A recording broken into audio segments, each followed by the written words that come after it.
In the chill of a German winter in 1944, behind layers of barbed wire and watchful floodlights, lay Stalag Luft 3, a prisoner of war camp designed to be escape-proof. Its very foundations, raised above sandy soil, promised to swallow up any attempts to tunnel beneath. Yet within those barracks, hope was not buried. It was quietly, methodically alive.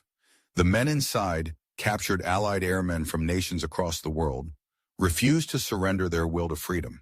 From the outset, Stalag Luft 3's captors believed its design would frustrate even the most tenacious escape artists. The guards grew confident, but the prisoners grew inventive. What began as the seed of an idea flourished into one of the most daring and ambitious escape plots in military history. The plan to set hundreds of men free using not one but 3 tunnels, codenamed Tom, Dick, and Harry. The physical barriers were daunting. The sandy soil was loose and treacherous, liable to collapse at the slightest provocation. So, armed with nothing more than determination and ingenuity, the prisoners collected every scrap of metal, tin cans from food parcels, stolen wire, and bits of wood from bedboards. Each can was carefully flattened and crafted into digging tools, or scoops, while bedboards were repurposed as tunnel supports to hold back the threatening sand above. In the cover of night, teams of men would slip quietly into hidden entrances, their existence masked by elaborate camouflage. The sound of digging mingled with forced laughter in the everyday routines of camp life.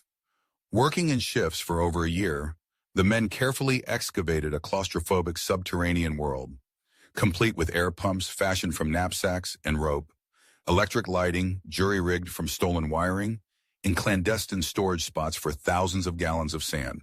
Coordination was critical. Maps were hand-drawn with memory and scraps of intelligence.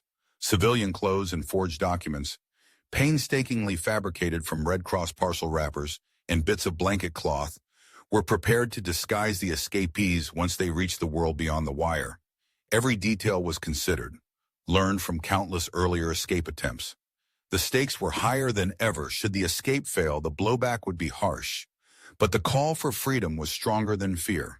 On the moonless night of March 24, 1944, the plan was set in motion. 76 men wiggled through the narrow, airless tunnel known as Harry, emerging silently in the wooded darkness far beyond the camp's perimeter.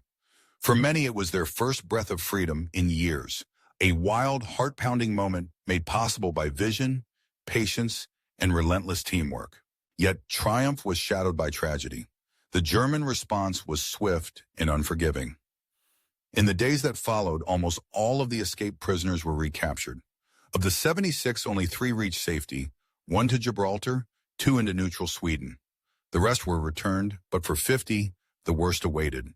They were executed on Hitler's direct orders, a grim reminder of the brutal cost of resistance. Still, word of the escape raced across Europe, igniting hope among resistance networks and prisoners everywhere. The audacity and spirit on display at Stalag Luft 3 resonated far beyond the camp fences. It proved that even in the darkest times, courage and brotherhood could defy tyranny. Long after the war ended, their story inspired generations not only through official accounts and books, but in immortal scenes on cinema screens as The Great Escape, echoing the determination and ingenuity that no camp could contain.